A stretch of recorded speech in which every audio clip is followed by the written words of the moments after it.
নমস্কার বন্ধুরা, চলে এসেছি তোমাদের কাছে নতুন একটি রেসিপি নিয়ে। তো তোমরা দেখেই বুঝতে পারছো আজ আমি তোমাদের সাথে শেয়ার করছি কেকের রেসিপি। তবে এটার মধ্যে ইউনিক কিছু আছে যেটা তোমরা দেখলেই বুঝতে পারবে। তো প্রথমেই বলে রাখি, তোমরা হয়তো ভাবছো এটা চকলেট কেক, কিন্তু না বন্ধুরা, এটা মোটেই কিন্তু চকলেট কেক নয়। তো কেকটা কী দিয়ে বানিয়েছি সেটা জানার জন্য তোমাদের কাছে রিকোয়েস্ট রইলো পুরো ভিডিওটি দেখার জন্য। তার সাথে কেকটা এতটাই হেলদি যে তোমরা না দেখলে বুঝতে পারবে না যে কতটা হেলদি হবে এই কেকটা। তো নিয়ে নিয়েছি প্রথমেই একটা বড় মাপের কলা। আমার কাছে যেহেতু কলা বড় ছিল, তো সেই কারণের জন্য আমি নিয়েছি একটা। তো তোমাদের কাছে যদি ছোটো মাপে থাকে তোমরা দুটো, কিংবা যেরকম পরিমাপের বানাবে তোমরা সেরকম পরিমাপের নিয়ে নেবে। নিয়ে নিয়েছি হাফ কাপের মতো গুড়। তো আমি প্রথমেই বললাম যে এটা আমি হেলদিভাবে বানাচ্ছি, তার জন্য আমি ইউজ করছি গুড়, আমি কোনো চিনি কিন্তু ইউজ করছি না। তো তারপরে আমি ইউজ করছি 3 চামচের মতো টক দই, আর ইউজ করব দেশি ঘি। আমি এটা কিন্তু পুরো অরিজিনাল দেশি ঘি ইউজ করছি, যেটা আমি বাড়িতে বানিয়েছি। আমি 2 চামচ বড় চামচের ইউজ করলাম। তো এটা কিন্তু নর্মাল আমরা যদি চামচের এই মাপ করি, 1 পিঞ্চের মতো আমি এখানে নুন অ্যাড করলাম, তাহলে 5 থেকে 6 চামচের মতো ঘি হবে। দেখো আমি একটা ব্যাটার রেডি করে নিয়েছি, তোমরা বুঝতে পারছো কতটা পাতলা হয়েছে। আমি কিন্তু জল কিংবা দুধ কোনো কিছুই ইউজ করিনি। তো তোমরা যদি বাড়িতে বানাও, তোমরা বানানোর পরে বুঝতে পারবে যে এতটাই পাতলা হবে তোমাদের ব্যাটারটাও। তো বন্ধুরা, তোমরা বুঝতেই পারলে আমি যে যে ইনগ্রেডিয়েন্টসগুলো ইউজ করেছি সেগুলো একটা কেক বানানোর জন্য কতটা হেলদি। আমি কিন্তু এখানে কোনো রকম এসেন্স ইউজ করব না, বা আদার্স কোনো কিছুও ইউজ করব না। তো দেখো আমি কিছু নিয়েছি ড্রাই ফ্রুটস, যার মধ্যে হাফ আমি এখনই দিয়ে নিলাম, আর আমি হাফ পরবর্তীকালে ইউজ করব। নিয়ে নিয়েছি হাফ কাপের মতো ওটস, যেটা আমি গুঁড়ো করে নেব। তো এটা গুঁড়ো করে নেওয়া হয়ে গেছে, একটা স্ট্যানারের মধ্যে দিয়ে আমি ছেঁকে নেব। কারণ ছেঁকে নিচ্ছি এই কারণের জন্য, যতই গুঁড়ো করি একটু আধটু হলেও এর মধ্যে দোলা হয়তো থেকে যেতে পারে, আমি সেটা দিতে চাইছি না, তার জন্য আমি পুরোটা ছেঁকে নিতে চাইছি। আরও কিছু জিনিস ইউজ করছি, আমি নিচ্ছি বেকিং পাউডার আর বেকিং সোডা। বেকিং পাউডার নিয়েছি 1 চামচের মতো ছোটো চামচে, আর বেকিং সোডা নিয়েছি হাফ চামচের মতো। তো নিয়েছি এখানে হাফ কাপের মতো আটা, আমি আটা ইউজ করছি, কোনো ময়দা ইউজ করছি না। তো আমি ভালো করে এগুলো একটু এই স্ট্যানারটা দিয়ে একটু ছেঁকে নেবো। তো ছেঁকে নেওয়ার পর দেখাচ্ছি, দেখো এই যে দেখো ওটসের গুঁড়োগুলো রয়ে গেছে, তো এগুলোর জন্যই আমি ছেঁকে নিলাম। তো ছেঁকে নেওয়ার পর এগুলো একদম ভালো করে মিশিয়ে নেব। তো বন্ধুরা, বুঝতেই পারলে কোনো রকম কিন্তু এমন কোনো জিনিস ইউজ করিনি যেটা আনহেলদি। তো তার সাথে এটাও বুঝতে পারছো এটা কতটা হেলদি হবে। আর যে চকলেটি কালারটা এসছে সেটা কিন্তু গুড়ের জন্যেই এসেছে। তো দেখো ব্যাটার আমার কিন্তু রেডি, যে একটু আধটু দলাগুলো দেখতে পেলে এগুলো কিন্তু ড্রাই ফ্রুটস।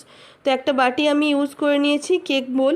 তো এগুলো যদি তোমাদের কাছে না থাকে কেক বোল, তো অন্য কোনো কিছুও তোমরা ইউজ করতে পারো, যে কোনো স্টিলের বাটিও তোমরা কিংবা অ্যালুমিনিয়ামের বাটিও ইউজ করতে পারো। তো প্রথমেই আমি একটু তেল লাগিয়ে আটার গুঁড়ো ভালো করে মিশিয়ে নিয়েছিলাম, পুরো ব্যাটারটা দিয়ে একটু ট্যাপ করে নেওয়ার পর উপর থেকে ড্রাই ফ্রুটসগুলো আমি ছড়িয়ে নেব। এই কারণের জন্য আমি হাফ ড্রাই ফ্রুটস আগের থেকে আমি রেখে দিয়েছিলাম। দেখো ড্রাই ফ্রুটস পুরো দেওয়া হয়ে গেছে। আমি আগের থেকেই একটা কড়াই বসিয়ে রেখেছি, যেটা তোমাদেরকে দেখাচ্ছি এখনই। দেখো কড়াইটা বসিয়ে রেখেছি, যেটা গরম হয়ে গেছে। একটা এরকম স্ট্যান্ড বসিয়ে দিলাম, স্ট্যান্ড বসিয়ে দেওয়ার পর আমি কেকের যে ব্যাটারটা রেডি করেছি সেটা আমি পুরোটা বসিয়ে দেবো। বসিয়ে দেওয়ার পর উপর থেকে একটা ঢাকা দিয়ে দেবো, আর এটা আমি হতে দেবো 20 থেকে 25 মিনিটের জন্য। তো চলো 20 থেকে 25 মিনিট পর পর তোমাদেরকে আমি দেখাচ্ছি আমার কেকের কী অবস্থা হয়েছে। তো সময় হয়ে গেছে দেখে নেওয়ার জন্য। তো আমি এটা প্রথমেই ঢাকাটা খুলে নিচ্ছি, একটা টুথপিক ইউজ করব, টুথপিক দিয়ে আমি কিন্তু চেক করে দেখে নেব। দেখো ক্লিয়ার বেরিয়েছে। তবে এটা একটা কথা বলে রাখি বন্ধুরা, এটা কিন্তু ক্লিয়ার নাও বেরোতে পারে, তার কারণ যেহেতু ওটস আর গুড় ইউজ করেছি, সেজন্য ভেতরটা তোমাদের কিন্তু গরম থাকাকালীন মনে হতে পারে কাঁচা আছে, একটু ড্রাইও বেরোতে পারে। তো সেটা ভয়ের কিছু নেই, তার জন্য এটার মানে এটা নয় যে কেকটা কাঁচা আছে, কেকটা কিন্তু অলরেডি তৈরি হয়ে গেছে। আমি এরকমভাবে দেখো সাইডগুলো অলরেডি ছেড়েই এসেছে, তবুও এরকম একটা ছুরির সাহায্যে আমি একটু ঘুরিয়ে নিলাম পুরো সাইডটা। এরকমভাবে একটা প্লেট দিয়ে উল্টে নেব। এটা কিন্তু বেরিয়ে আসবে খুব ইজিলি, কোনো রকম প্রবলেম ক্রিয়েট হবে না। দেখো আমার কেক কিন্তু রেডি হয়ে গেছে।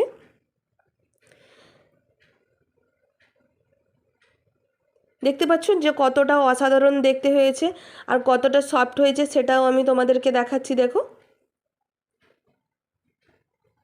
বুঝতে পারছো কতটা সফট হয়েছে। তো বন্ধুরা আমি একটু কাটিং করে তোমাদেরকে দেখাই যে কেকটা ভেতর থেকে কেমন হয়েছে।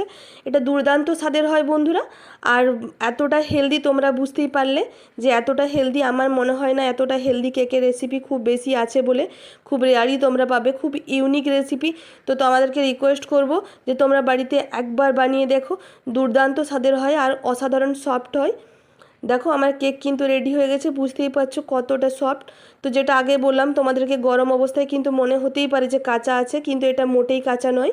এটা একটু ঠান্ডা হয়ে গেলেই তোমরা বুঝতে পারবে যে তোমরা যদি বানাও তোমরা বুঝতে পারবে যে কেকটা পুরোপুরি তৈরি হয়ে গেছে। তো দেখো আমার কেক কিন্তু রেডি হয়ে গেছে পুরোপুরি। তো আজকের মতো ভিডিও এখানেই, দেখা হচ্ছে পরের একটি ভিডিওতে। তো তোমাদের কাছে আমার রিকোয়েস্ট রইল এটাই যে তোমরা আমার ভিডিও পুরোপুরি দেখো, লাইক শেয়ার এবং কমেন্ট করো, কারণ তোমাদের তোমাদের একটু কমেন্ট একটু লাইক শেয়ার আমার কিন্তু এগিয়ে নিয়ে যেতে অনেকটাই সাহায্য করবে। নমস্কার বন্ধুরা।